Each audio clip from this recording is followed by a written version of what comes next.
Kaagad na hinahanapan na sa ngayon ng solusyon ng NBA at ng Cleveland Cavaliers ang kanilang problema sa kanilang court na mataas po ng nasa 5 inches. Hindi lang si Luka ang na-injure dito kundi marami na, pero hindi nga lang malalaking pangalan katulad nitong si Luka. At ngayon nga na itong si Luka na ang nasaktan ay kagad pong umaksyon ang NBA at kanilang kinausap ang Cleveland Cavaliers na dapat ayusin ito. Sa larawan ay makikita ninyo na medyo mataas nga ng 5 inches ang court ng Cavaliers. Pero siguro naman ay napapatanong kayo, bakit nga ba ganyan? Mataas sa sahig. Ito'y marahil ang court na yan ay ginagamit din po para sa hockey sports. Sa madaling salita, mayroong yelo dyan sa ilalim ng court ng Cavaliers.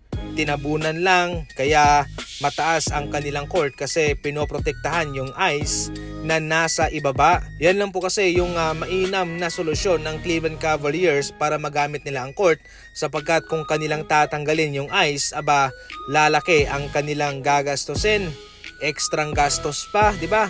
At mahirapan din, matatagalan. Kaya bilang solusyon, ipinatong na lang ang court sa ibaba ng ice.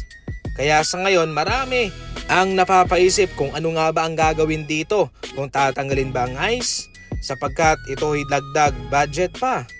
Ano ba talaga ang mangyayari dito? Yan po sa ngayon ng ating aabangan.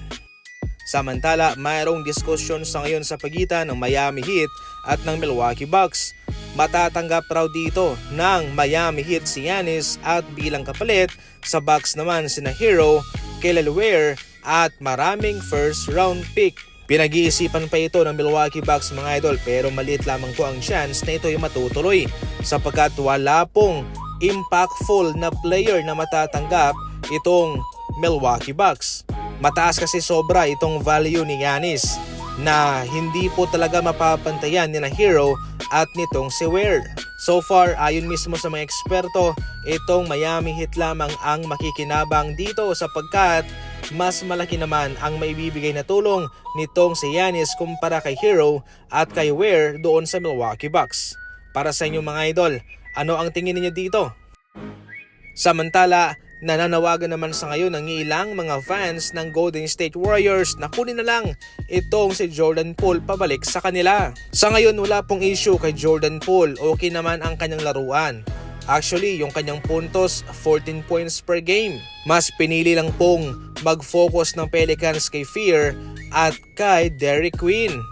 Pero sa ngayon mga idol, ano nga ba ang status nitong si Jordan Poole? Let's say, pwedeng makabalik. Pero kung ating titingnan kasi yung guard rotation sa Golden State Warriors, medyo masikip na. Podziemski, Moses Moody, mayroon pang Buddy Hield, mayroon pang Seth Curry na hindi pa nakakalaro. Kaya medyo tagilid pa itong Golden State Warriors sa isang reunion para kay Jordan Poole. Siguro pwedeng makabalik, magkaroon ng reunion pero hindi pa ngayon.